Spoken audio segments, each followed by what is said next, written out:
Wealthy.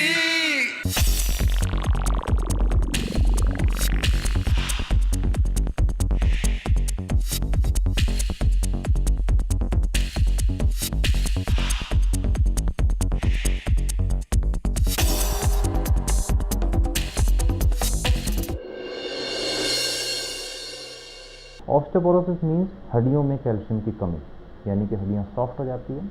जो हड्डियों में जान है, ताकत है, वो कैल्शियम की वजह से होती है। जब उम्र की वजह से या इनएक्टिविटी की वजह से जब भी कैल्शियम कम होगा तो पूरी बॉडी में पेन होना शुरू हो जाएगा, हड्डियाँ सॉफ्ट हो जाती हैं, आपको फ्रैक्चर बहुत जल्दी हो जाता है। इसी कंडीशन को हम ऑस्टियोपोरोसिस कहते हैं। रूमेटॉइड इज गठिया, जिसको हम नॉर्मल लैंग्वेज में गठिया कहते हैं, रूमेटॉइड आर्थराइटिस कहते हैं उसको। Mainly small joints, hand and feet involve होते हैं। Most of the times young females इसके पेशेंट होते हैं। वो जनरली वीक होते हैं, अनीमिक होते हैं और उनका इम्यूनिटी लेवल काफ़ी कम होता है। आर्थराइटिस का मतलब होता है कि जो हमारा जॉइंट है, बोन के ऊपर एक कार्टिलेज की कवरिंग होती है, जब वो डैमेज हो जाती है तो उसको हम आर्थराइटिस कहते हैं। आर्थराइटिस के जो दो रीज़न हैं, वो एक तो ये है कि एज की वजह से है, जिसको हम प्रिवेंट नहीं कर सकते, ऑस्टियोआर्थराइटिस कहते हैं। दूसरा हमने देखा कि स्पोर्ट्समैन जो हैं, यंग लड़के जो हैं, जिनको जो फिजिकल एक्टिविटीज़, एथलेटिक एक्टिविटीज़ में इन्वॉल्व हैं, उनको लिगामेंट या मेनिस्कल इंजरीज घुटने में हो जाती है, जिसकी वो टाइम पे ट्रीटमेंट नहीं करवाते हैं। तो उससे क्या होता है कि आपकी बायोमैकेनिक्स जॉइंट की डिस्टर्ब हो जाती हैं और एक तरफ का जो कार्टिलेज है वो ज़्यादा स्ट्रेस पड़ने की वजह से डैमेज हो जाता है। तो इन पेशेंट्स को हमने देखा कि लेट 30s या अर्ली 40s में ही हमारे पास नी रिप्लेसमेंट के लिए आते हैं। तो ये इनको दो हमने आर्थराइटिस देखते हैं। बाकी इन्फ्लेमेटरी आर्थराइटिस तो यंग एज में है, फीमेल्स में होती हैं, जिससे हम पहले बात कर चुके हैं। आर्थराइटिस जो इन्फ्लेमेटरी आर्थराइटिस होती है, उन पेशेंट्स में हमने देखा है उनको लो ग्रेड फीवर रहता है। स्पेशली रूमेटॉइड आर्थराइटिस के पेशेंट में आमतौर पे उनको फीवर मिलेगा, very low grade, high grade fever नहीं मिलेगा, may be 9900 of and on होता रहता है। और इन पेशेंट्स में अनीमिया भी होता है, खून की भी कमी होती है, क्योंकि रूमेटॉइड आर्थराइटिस एक सिर्फ जॉइंट्स की डिजीज़ नहीं है, इसमें पूरी बॉडी, पूरा सिस्टम इन्वॉल्व होता है। Pain is the best indicator. जब आपको पेन शुरू हो गया है, स्वेलिंग आ रही है जॉइंट में, आपको 100 मीटर 200 मीटर चलने में भी लगता है कि अब मैं बैठ जाऊँ, आगे ना चलने की हिम्मत ना हो, और आपको लगता है कि डेली आपको पेन किलर लेना पड़ रहा है, तो ऐसी स्टेज पे ये श्योर शॉर्ट डायग्नोसिस है कि आपको आर्थराइटिस शुरू हो गई। आर्थराइटिस में जो इन्फ्लामेटरी आर्थराइटिस है, यानी जो गठिया है, उसमें पेशेंट्स को हमने देखा है कि वो एक अपना परसेप्शन है और काफ़ी हद तक सच भी है कि वो दही या इस तरह की कुछ चीज़ें खाते हैं, स्पेशली अर्ली मॉर्निंग में, तो उनको नेक्स्ट डे पेन ज़्यादा होता है। लेकिन इसका कोई साइंटिफिक प्रूफ नहीं है, ये पेशेंट की अपनी जजमेंट होती है कि मुझे ये चीज़ें खाने से नेक्स्ट डे पेन होता है, तो उनको वो चीज़ें अवॉइड करनी चाहिए। मोस्टली आर्थराइटिस क्योरेबल हैं, एक्सेप्ट जो हमारी स्मॉल जॉइंट्स, यानी कि जो हाथ के और पैर के छोटे जोड़ होते हैं, उनकी आर्थराइटिस को हम ट्रीट नहीं कर पा रहे हैं अभी तक। जो बड़े जॉइंट्स हैं, जैसे हिप है, नी है, उनके रिप्लेसमेंट करके हम प्रॉपरली उनको बिल्कुल पेनलेस कर देते हैं। आपने देखा किस तरह ये जोड़ों का दर्द जो हमारे शरीर में किसी भी अंग में होता है, हमें किस तरह नुकसान पहुंचा सकता है। हमारे एक्सपर्ट की दी हुई इन्फॉर्मेशन के साथ साथ हमारे पास आपके लिए कुछ और इन्फॉर्मेशन है। आइए देखते हैं हेल्थ टिप्स। अगर आर्थराइटिस से आपको प्रिवेंट करना है तो आपको बैलेंस डाइट, एक्सरसाइज और अनफिजियोलॉजिकल एक्टिविटीज़ अवॉइड करना है।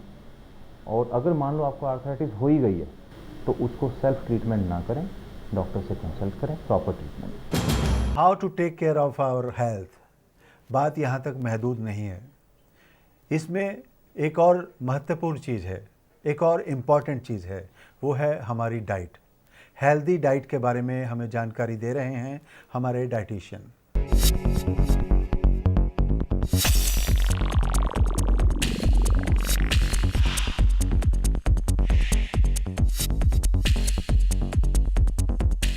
जब हम जंक फूड कहते हैं तो हम उन सारी चीज़ों को इंक्लूड करते हैं, जैसे कि पिज़्ज़ा, पास्ताज या फिर कोल्ड ड्रिंक्स, वेफर्स।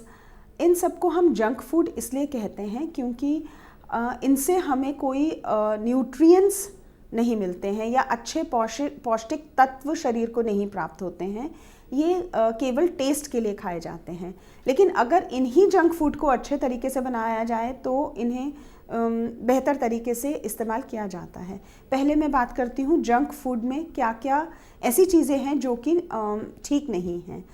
बहुत जितना भी ज़्यादातर जंक फूड है वो कैलोरी डेंस होता है, यानी कि उसके अंदर बहुत ज़्यादा मात्रा में कैलोरीज रहती हैं। और जो लोग वज़न कम करना चाहते हैं या स्वस्थ रहना चाहते हैं या जिन्हें कि विटामिन्स और मिनरल्स ज़रूरी हैं, वो इन जंक फूड से नहीं मिल पाते हैं। एक तो ये मैदे के बने होते हैं, इनमें तेल और चीनी की क्वांटिटी अधिक रहती है।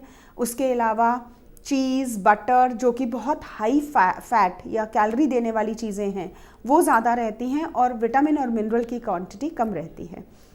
हम जो भी भोजन करते हैं अगर उसमें विटामिन और मिनरल नहीं होते हैं तो उनके डाइजेशन के लिए परेशानी होती है, क्योंकि किसी भी खान पान, किसी भी खाने की चीज़ को डाइजेस्ट करने के लिए जो भी कार्बोहाइड्रेट्स, प्रोटीन्स, फैट्स हैं उनको डाइजेस्ट करने के लिए विटामिन और मिनरल की आवश्यकता रहती है। हमारे जो भी एंजाइम्स हैं वो विटामिन और मिनरल की प्रेजेंस में ही एक्ट कर पाते हैं, अदरवाइज़ वो प्रॉपरली अपना एक्शन नहीं शो कर पाते हैं, इसलिए डाइजेशन में प्रॉब्लम होती है। और अगर एक बार डाइजेशन में प्रॉब्लम हुई तो फिर बाकी आगे एब्जॉर्प्शन और मेटाबॉलिज्म दोनों में तकलीफ होगी।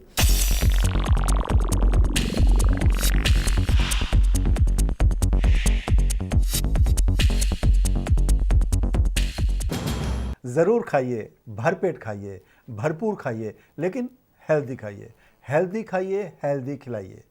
आइए हम आपको मिलवाते हैं हमारे सेलिब्रिटी से और वो शेयर करेंगे कुछ जानकारी।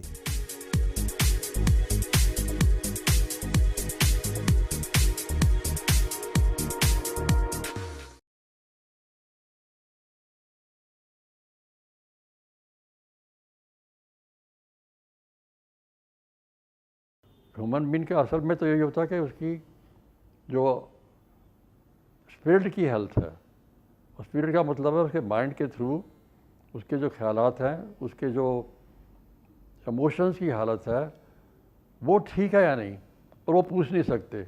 वो एम्बैरसिंग क्वेश्चन होता है जो अंदर से छुपा हुआ है, उसका हम पॉइंट आउट नहीं कर सकते।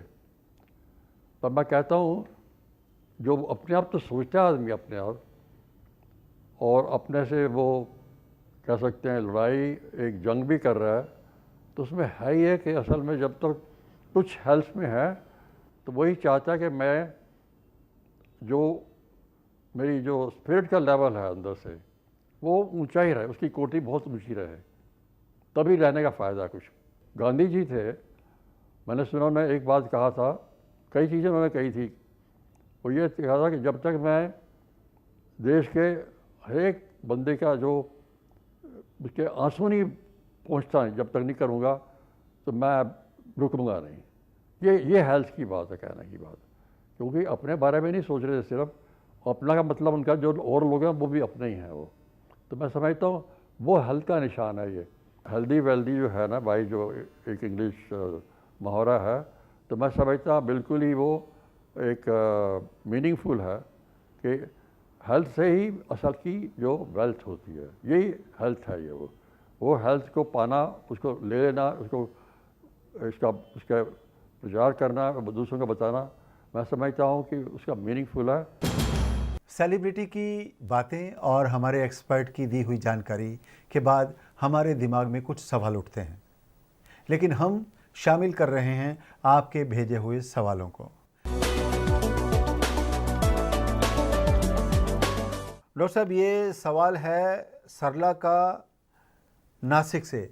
ये लिखती हैं कि पानी में हाथ रखने से मेरे हाथों में दर्द होता है, ख़ास तौर पे जब मैं कपड़े धोती हूँ या बर्तन साफ़ करती हूँ। इसकी क्या वजह है? जब ये होता है कि जब हम पानी में हाथ रखते हैं तो हमारे ब्लड वेसल्स हैं हाथ की, वो कॉन्स्ट्रिक्ट कर जाते हैं, यानी कि ब्लड फ्लो कम हो जाता है, उनका हाथ नीला पड़ जाता है, स्वेलिंग हो जाती है। तो ये भी फीमेल्स में ज़्यादा कॉमन होता है, बिकॉज उनकी ब्लड वेसल्स बहुत जल्दी कॉन्स्ट्रिक्ट करती है। दूसरा मेल आया है आदित्य का पटना से। ये लिखते हैं कि कंप्यूटर पे काम करने की वजह से मेरी बैक में कुछ दर्द रहना शुरू हो गया है।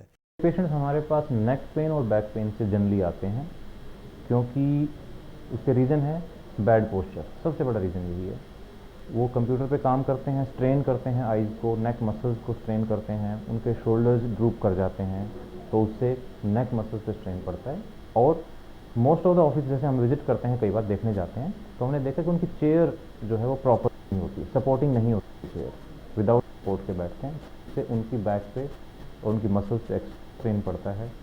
सवाल जवाब के इस दौर के बाद हम आपको बता दें कि हम आने वाले एपिसोड में क्या टॉपिक लेकर आ रहे हैं। हमारा टॉपिक रहेगा ईयर यानी कान। अगर कान के मुतल्लिक आप कोई सवाल पूछना चाहते हैं तो आप हमें मेल करिए। हमारा मेल आईडी नोट कर लीजिए, healthywealthy@gmail.com। हर चंद हर एक शय में तू है, पर तुझसी कोई शय नहीं है। दोस्तों, हमारी एक गुजारिश है कि कोई छोटी सी छोटी प्रॉब्लम को भी आप नज़रअंदाज ना करें। हो सकता है कि ये छोटी प्रॉब्लम आगे जाकर बहुत बड़ी प्रॉब्लम बन जाए, आपकी सेहत को नुकसान पहुंचाए। हेल्दी रहने के लिए आपको इन चीज़ों का ख्याल रखना पड़ेगा। उम्मीद है कि आप हमारे इस प्रोग्राम से फ़ायदा उठाएंगे और हमारे एक्सपर्ट के द्वारा दी गई जानकारी को नज़रअंदाज नहीं करेंगे। फिर मुलाकात होगी हमारे इस प्रोग्राम में। तब तक देखना ना भूलिएगा healthy wealthy. So stay healthy, be wealthy.